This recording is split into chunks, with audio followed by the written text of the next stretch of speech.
Hey everybody, welcome back to Guns and Gadgets, your premier source for Second Amendment news. There's a lot of stuff going on, not just today or yesterday, but the last couple months. But if you're a member of the channel, you know what's going on. I've been done, I don't know, like 5 videos in the last 18 hours. But I've had a few people reach out to me and ask my opinion. Not that my opinion matters for anything in the world, but they wanted to know how I felt regarding the McCloskey couple in St. Louis. Now, they're already, everybody should know what happened. This is the couple there. I got a couple people. First off, look, I'm not an emotional person. I don't respond to anything emotionally. I always wait, get the facts, and then I make an educated decision. And that's probably why I've gone so far in my life doing some of the things I've done where I probably shouldn't be here today. And with that said, I posted a meme of, actually I'll put it here. It's when I saw the first pictures that came out of the McCloskey's, it just reminded me of Charlie's Angels. So I put a picture up with Charlie's Angels and then a picture of Mr. and Mrs. McCloskey because it kind of made me giggle. But again, I'm not an emotional person. If you reacted emotionally to that, that's you. That's not me. But let me tell you all what I think regarding this, because I've been doing like everybody else. I've been following up on the news interviews that the family's been doing. I've been following up on the rags that are entrenched in the protests slash riots slash destruction slash insurgency. So I've been doing like everybody else has, and I try to keep my eye focused and my attention to what needs to be at the forefront. So I guess people need to understand why or what I think. First off, it doesn't matter what I think. I will tell you that the way I'm going to respond is the way I respond to just about anything that when people ask, what's your opinion on what happened here or there or whatever, whether it's a shooting, a stabbing, whatever it is. I always wait to see what the facts are, because if you respond emotionally, 9 times out of 10, you're always wrong. And if our community, us patriots, us freedom lovers, if we're going to win this, what's going on, make no mistake about it, this needs to be won, then we need to stop acting emotionally and start using our frickin' computers.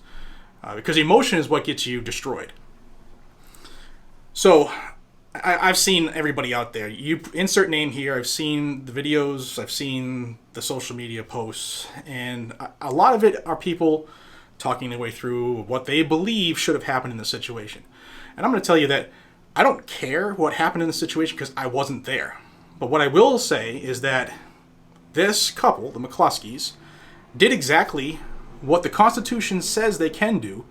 They utilized their Second Amendment to protect their lives and property. Now, I'll tell you why I say that. I'm not even going to address the fact that could they use some training? Absolutely. Could everybody with a firearm use some training? Yeah. Okay, that is obvious. If I have to say that to people, then you're not really paying attention. Because you should always try to be the best you could be at whatever skill that you want to employ. If you want to be a fantastic archer, then you're probably going to want to go practice with your bow and your arrow. If you want to be a great book writer, you're probably going to want to focus on proper English and punctuation and things like that. So it goes without saying that these folks don't have their firearms because they want to snipe at 500 yards or they're worried about how tight their group is going to be. All right? I get it. Now, there are those people out there that say, hey, this could be used against us. This couple could be used against us. Yeah, I see that because the media is going to demonize anything that doesn't follow the narrative of the Marxists and the progressives, because that's the media right now. Let's face it, has been for a while. Now let's get back to this couple here in St. Louis. So the constitutional law that was decided by the United States Supreme Court is a case called Graham versus Connor, and it is basically the law of the land regarding use of force, okay? And although the McCloskey's are not police officers, I don't even know their background. I don't know if he was ever a cop or if she was a cop, but they're not cops, they're not military, they're not somebody, obviously, who uses these tools for a lifestyle. but they are lawyers. So something tells me that they're probably smarter than the average bear, and they probably know the laws of St. Louis better than everybody out here that's not in St. Louis that has to add their 2 cents. What they did was they had the balls to stand up for themselves and defend their property, their lives, and their dog. And I'll give you some of their quotes from an interview they did, or Mr. McCloskey did. But they had the balls to do it. And that is what the Second Amendment's all about. Okay? Did it look terrible? Yeah. But you know what? If 500 people come crashing through my gate, if I lived in a gated community, which I don't because I'm poor, but if 500 people surround my house and they're standing on my property, you fucking goddamn right, I'm going to defend my family with everything that I have. And if you guys or gals or anybody out there wants to criticize the angle of my light, or if my rear sight is flipped up, or how dim or how bright my LED freaking red dot is, have at it. Because in that moment, the heat of passion, and I'm only taking him at his statements because I wasn't there, but he said things like this during an interview he did, Channel 5 over there, 5 on your side, whatever. I don't know the call numbers, but Channel 5 out there in St. Louis interviewed him. He said that they were prepping dinner. They heard a commotion coming up the I think it's Kings Highway. I'm not familiar with the area. You know why? Because I don't live there, and I don't care about the area. The facts are, the man and his wife felt they were in harm's way, so they reacted. They breached the gate. You've all seen pictures of this gate. They broke it in half. They being the peaceful protesters that came through and damaged private property. Okay, right then and there, that's a crime. His house, I looked at a little map right quick of this area, and his house is like the first one on the right once they breach this gate. Okay, so he hears the commotion, sees them coming through. They force their way into the community. There's no public sidewalks or anything. None of those people that are there forcing their way through the gate have the right to be there. They don't live in the community. They don't live in the gated community. If you like a gated community or not, that's not for me to decide. If you don't like one, don't live there. If you like one, live there. It's what people pay taxes for, all right? That's why houses there cost money, because they pay for the security or the privacy, whatever. So they breached the gate, and the group, if you're listening to some of the stuff that everybody says and you piece everything together, they were going to protest outside of the mayor's house, and the mayor lives in that community but not on that street. So they breached the gate to get to it. His house is the first one there. He sees, now the estimates are 300 to 500. Don't know, wasn't there. But the group says there were 500 people. So if 500 people show up on my front lawn, we're going to rock and roll, and we're going to rock and roll quick. So he got his rifle. His wife has got her infamous silver. It looked like a Walther PPQ. She looked like James Bond out there. Yeah, terrible trigger discipline. Horrible fucking muzzle discipline. But, back in the day, I started my career in 1997, and some of the instructors that were teaching us when I was doing advanced classes, I mean, that used to be how they held the gun, right? Not sticking up for him. Things have changed, but he was protecting his private property, his wife, his family.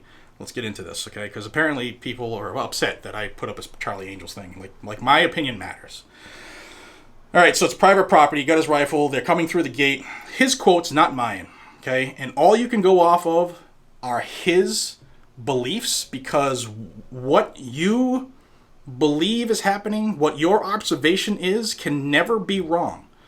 Don't let anybody, whether it's a friend, a family member, a foe, anybody on the internet, what you perceive, your perception can never be wrong. And that is Supreme Court law.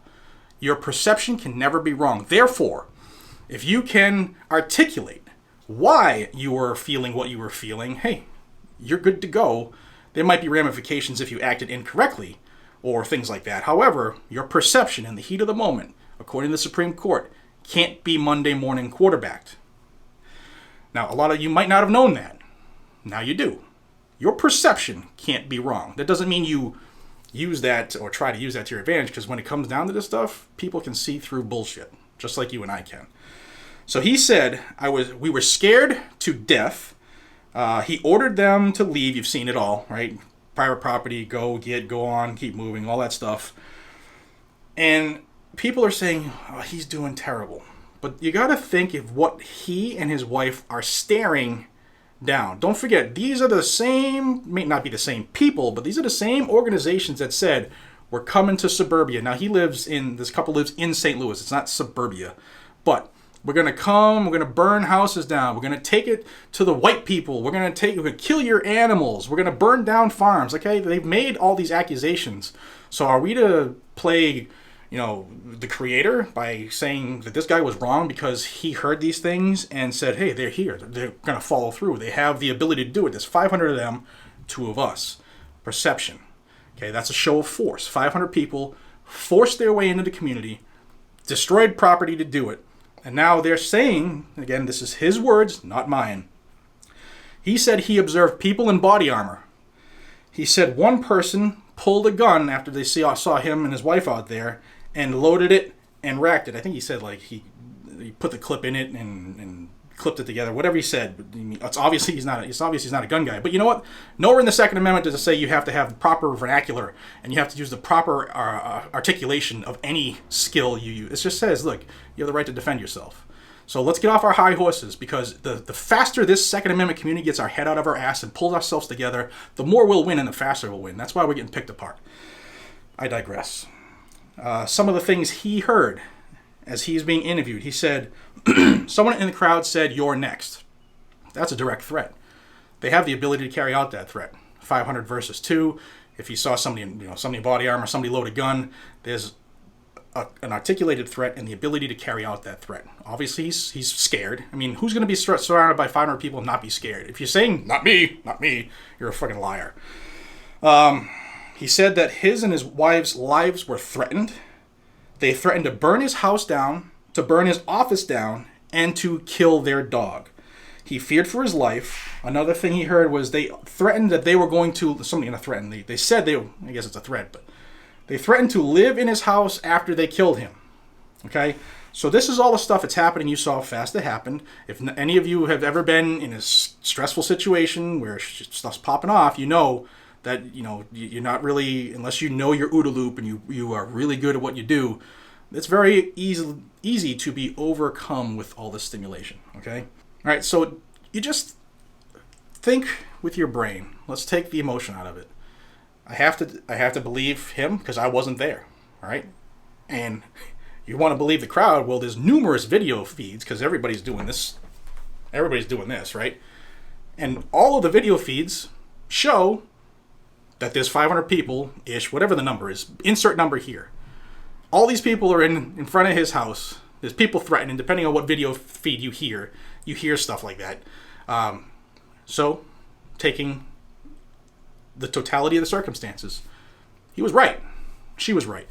Now, did they have to learn a few things? Absolutely. But you know what? When the boogeyman kicks your door in the middle of the night, I don't care how you hold your pistol. I don't care how you hold your rifle. If you're alive and the boogeyman who's in there to do harm to you gets what he came for, that's a win.